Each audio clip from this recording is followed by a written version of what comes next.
Hello viewers, আজকের এই ভিডিওর মাধ্যমে দেখিয়ে দেব কিভাবে আপনারা আইফোনের মতো আপনার যে ফটোটা আছে সেটাকে কিভাবে এডিটিং করবেন। তার জন্য কিন্তু কোনো ধরনের থার্ড পার্টি অ্যাপ ব্যবহার করা লাগবে না। তো আমাদের মধ্যে অনেকেই কিন্তু আছে যারা তাদের অ্যান্ড্রয়েড ফোনে যে ফটোটা আছে সেটাকে আইফোনের মতো এডিট করতে চায়, কিন্তু আমাদের কাছে তো আইফোন নেই।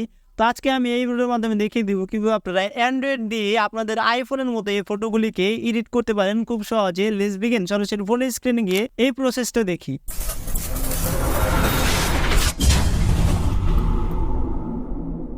তো নর্মাল ফটোকে আইফোনের মতো এডিট করার জন্য, তাও আবার অ্যান্ড্রয়েড দিয়ে, তার জন্য চলে যাব আমাদের যে গুগল ফটো আছে সেখানে। এই গুগল ফটো কিন্তু কোনো থার্ড পার্টি অ্যাপ না, সেটা গুগলের একটি অ্যাপ। আর ডাউনলোড করার প্রয়োজন পড়ে না, সব ফোনেই কিন্তু আগে থেকে গুগল ফটো অ্যাপটি আছে। আমরা সরাসরি ওপেন করে দিচ্ছি। ওপেন করার পর আমরা যে ফটোটাকে এডিট করতে চাই সেটা সিলেক্ট করে দেব। আমি এটাকে এডিট করব, তার জন্য এটা সিলেক্ট করে দিচ্ছি। এই নর্মাল ফটোটাকে আমরা এখন আইফোনের মতো এডিট করবো।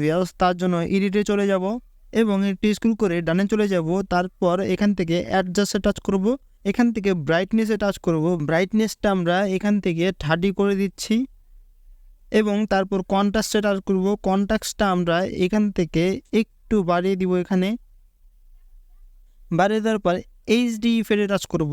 তারপর আমরা এখান থেকে আরেকটু এটাকে বাড়িয়ে দিব। এইচডি ইফেক্টটাকে হোয়াইটটাকে আমরা অনেকটাই বাড়িয়ে দিব, কারণ এখানে কিন্তু অনেক হোয়াইট দেখাচ্ছে। তার জন্য এখান থেকে আমরা 70 করে দিচ্ছি। এরপর হাইলাইটে টাচ করব। হাইলাইটে টাচ করার পর আমরা 100 করে দিব। এটাকে 100 করার পর শ্যাডোতে টাচ করব। শ্যাডোটা আমরা হালকা বাড়িয়ে দিব, কারণ এখানে এত শ্যাডো নেই। ব্ল্যাক পয়েন্টে টাচ করে ব্ল্যাক পয়েন্টটা হালকা একটু বাড়িয়ে দিব। এখান থেকে আমি 20 রাখছি। তারপর স্যাচুরেশন টাচ করে 100 করে দিব এখানে। এরপর আমরা এখানে টাচ করে এটাকে আমরা একটু হালকা একটু এইভাবে বাড়িয়ে দিব। আমরা 20 বা 16 রাখতে পারি। তারপর এখানে টাচ করে আমরা 2 বা 3 করে দিব এখানে। এরপর স্কিন টোনে টাচ করে এটাকে আমরা 50 করে দিব। ব্লু টোনে টাচ করে এখান থেকে আমরা একটু বাড়িয়ে দিব। বাড়িয়ে দেওয়ার পর পপে টাচ করে একটু বাড়িয়ে দিব। শার্পনেসটাকে আমরা প্রায় 50 করে দিতে পারি এখান থেকে।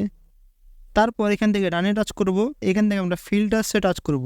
এখান থেকে আমরা ভিভিড মোড আছে এখানে টাচ করে দিব।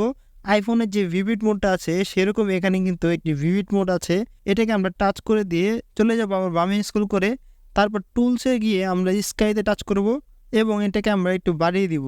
রাখার পর ভিউয়ার্স দেখতেই পাচ্ছেন পুরো আইফোনের মতো এডিট কিন্তু হয়ে গিয়েছে অ্যান্ড্রয়েড দিয়ে। ভিউয়ার্স এখান থেকে আমরা ডানে টাচ করে দিব। তারপর সেভ কপি এখানে টাচ করব। তাহলে কিন্তু আমাদের গ্যালারিতে এটা কিন্তু সেভ হয়ে যাবে কপি হিসাবে। আমি 2টা ছবি আপনাদেরকে দেখাবো একসাথে করে। এই যে দেখুন, এটা হলো আমাদের এডিট করা ফটোটি আর এটা হলো আমাদের নর্মাল ফটোটি। অনেক পার্থক্য কিন্তু লাগছে ভিউয়ার্স, দেখতেই পাচ্ছেন একদম অনেক পার্থক্য কিন্তু আছে এই 2টা ছবিতে।